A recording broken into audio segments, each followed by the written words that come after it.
During a cabinet meeting yesterday, you know, who said he's not happy about having to pull out of hosting the G7 at his Miami resort, even if it does violate the Constitution. Here's why. Many other presidents, there weren't too many really rich presidents, but there were a few, they ran their business. Hey, Obama made a deal for a book. Is that running a business? I'm sure he didn't even discuss it while he was president. Yeah. George Washington was actually considered a very, very rich man at the time. But they ran their businesses. George Washington, they say, had two desks. He had a presidential desk and a business desk. I don't think you people with this phony emoluments clause, and by the way, I would say that it's cost me anywhere from $2 to $5 billion to be president. You know what? But, you know, that's why they say when you take this job, you cut everything else loose until you leave the job. Everyone has done this. Now, I don't know about Obama's book, but I know that he made the deal after he left the White House. So stop bringing up Obama. And you're saying it's true George Washington had two desks. I thought you just said. Well, I mean, first of all, Washington did run Mount Vernon while he was a commanding general. What year? Well, from 1775 to... Okay. And when was the Emoluments Clause? No, but he also did it as president, having helped write the Emoluments Clause. But the Emoluments Clause is about money from a foreign government. From other governments, From other governments. Yeah. But here's the point. Not Dubai or okay, but this Scotland is this is what I don't understand about the president. This was just a dumb idea.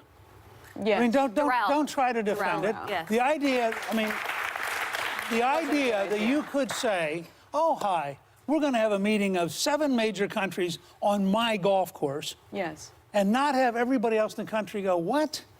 I mean, it was just one of those things where... So who's around him then? This is what I do wonder, because you know this. It's so important to have a team of people that you can trust. When you have an idea like that, to run it by someone to say, does this sound crazy? And they come back and say, do not do it. Or is this criminal? So you think he ran this by people and they said, don't do it. I and think, he still did it. People close to him said, this is not going to work. And I hope he will learn from that 3 days. But are they saying it's unconstitutional? Well, no, they just said it's just not. It's impossible in public relations terms to have some guy who's a billionaire explain that he's going to have 7 countries at his golf course. If he's the president of the United States, no. This guy is held to a different thing when you're the president. You can't just do anything you want to. That's what the Constitution is there for. Yeah, so don't say, don't be stopped. No, I'm saying I don't care whether it's a liberal, Democrat, conservative. As a president, the idea that a president who's going to be the host of this thing, I mean, Reagan hosted it at Williamsburg, a historic site. I think George Bush hosted it down at Sea Island. Which is also a historic site. And a beautiful place. But Republicans are pushing back. They pushed back on Syria, and then they pushed back on Doral. I do wonder if this impeachment has changed the dynamics a little bit, where they feel that they hold more of the cards and they can push back on the president. They can say, if you don't pull this back, then we have the power to put up a vote on impeachment. Yeah, do you think that's changed anything? No, I don't think that's what moved. I think what moved it is they finally had several things in a row that they just deeply disagreed with. That's how the Constitution should work. The Congress ought to have independent judgment. I thought they were exactly right to push back. And I was delighted that the pressure was large enough that he dropped the idea of having something at Doral. Speaker, do you think it started, you said several things in a row, do you think it started with the Kurds, with leaving our allies? Oh, I think it's been building for weeks and weeks, and different people have been disliking things. I think that in the case of Syria, if he had invited in the leadership, had a conversation, explained what he was doing, he would have gotten 20% of the resistance.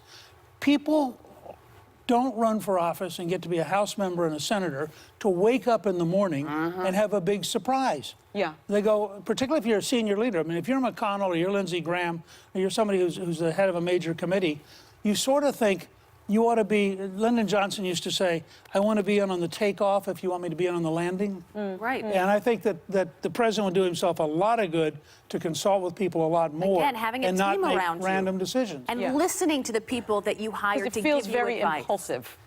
Everything feels impulsive. Not to mention the troops on the ground. When you get up in the morning, you've got the Kurds that are holding up their phone in your face, reading tweets saying, you're leaving us. We are stranded here by ourselves. Everyone was surprised by this. That's right. That's hard for everybody. It's always a mistake to surprise people, and you can't run a team if you don't know first of all, you don't know what game you're playing, and second, if you don't know what the play is.